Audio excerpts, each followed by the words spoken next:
నగరంలోని మంజీరాలో ముస్లింలు నిర్వహించిన ఇఫ్తార్ విందుకు Rajahmundry MP YCP city MLA అభ్యర్థి మార్గాని భరత్రాం ముఖ్య అతిథిగా హాజరై ప్రసంగించారు.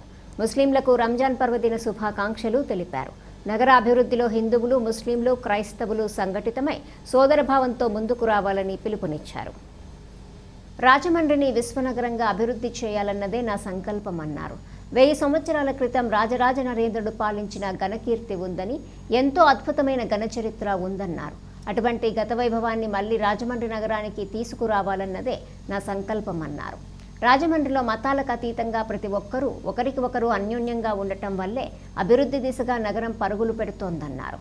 ఆ అభివృద్ధికి బ్రేకులు పడకూడదనుకుంటే ప్రతి ఒక్కరూ కదం తొక్కుతూ అభివృద్ధికి మద్దతుగా నిలవాలన్నారు. ప్రతిపక్షాలు ప్రతి అభివృద్ధి పనికి ఏదో ఒక విధంగా ఆటంకాలు సృష్టించడం జరుగుతోందన్నారు. పేదలకు ఇళ్ల స్థలాలు ఇవ్వకుండా అనేక ఫిర్యాదులు చేశారని అన్నారు. ఎన్నికలకు వెళ్లేలోపు ఎలాగైనా పేదలకు ఇళ్ల స్థలాలు ఇవ్వాలనే పట్టుదలతో సీఎం జగనన్నను పట్టుబట్టి ఎట్టకేలకు సాధించానన్నారు. ఒకే రోజు 25,000 కుటుంబాలకు ఇళ్ల స్థలాలు ఇవ్వటం ఒక రికార్డు అన్నారు. రుడా చైర్మన్ రౌతు సూర్యప్రకాశ్రావు, వైసీపీ నగరాధ్యక్షుడు అడపా శ్రీహరి, పాలిక శ్రీనివాస్, హబీబుల్లా ఖాన్, జిల్లా వక్ఫ్ బోర్డు అధ్యక్షుడు ఆరిఫ్ సుబాన్ వలీ తదితరులు పాల్గొన్నారు.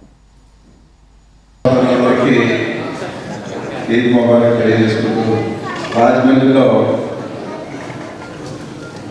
అత్యధిక ఇఫ్తార్ ఇచ్చినటువంటి ఒక 20-30 సంవత్సరాల నుంచి ఇఫ్తార్ ఇవ్వడం అనేది రాజమండ్రిలో నాకు ఆనవాయితీగా ఉండేది. మరి ఈరోజు చాలా ఆనందంగా ఉంది.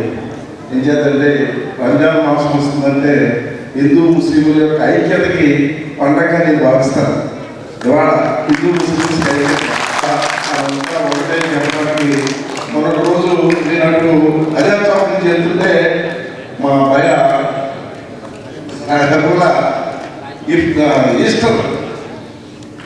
ఈస్టర్ రోజున అందరికీ కూడా పాలు రూపాయలన్నీ పంచుతూ అక్కడ చూస్తుంది అనుకున్నాను. ఇది రాజమండ్రి సంస్కృతి అంటే భారతదేశం లేకపోతారు. వాళ్ళంతా ఒక అన్నదమ్ముల్లాగా ప్రతీకరించేటువంటి ఈ రంజాన్ మాసంలో మీరందరూ ఎంతో పవిత్రంగా చేసేటువంటి అనుకుంటాను. ముస్లిం సోదరులు అందరూ కూడా చక్కగా నమాజ్ చేస్తూ ఇఫ్తార్ విందుకి ఆహ్వానించడం జరిగింది. వాళ్ళ ముస్లిం సోదరులు అందరితో పాటు నమాజ్ చేస్తూ అదేవిధంగా ఇఫ్తార్ విందులో వాళ్ళందరూ కూడా ఎంతో కఠినమైన ఉపవాసం చేస్తూ ఉంటారు, దీక్ష చేస్తూ ఉంటారు. దగ్గరగా నెల రోజుల నుంచి కూడా ఈ యొక్క నమాజ్ దినములు జరుగుతూ ఉన్నాయి, రంజాన్ దినములు జరుగుతూ ఉన్నాయి.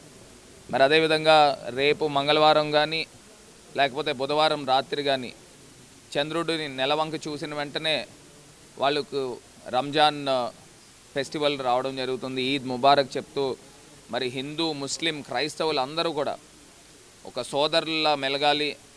హిందూ ముస్లింలు అందరూ కూడా సోదర భావంతో మెలుగుతూ మరి వాళ్ళకి ఏం కష్టం వచ్చినా ముస్లిమాన్లు ముందుంటున్నారు, ముస్లిమాన్లకి ఏం కష్టం వచ్చినా హిందువులు ముందుండి అందరం కూడా చక్కగా మన సోదర భావంతో ఉంటున్నాము. మరి అదే స్థాయిలో అందరం కూడా కలిసికట్టుగా రాజమహేంద్రవనాన్ని పునర్వైభవాన్ని తీసుకొద్దాం.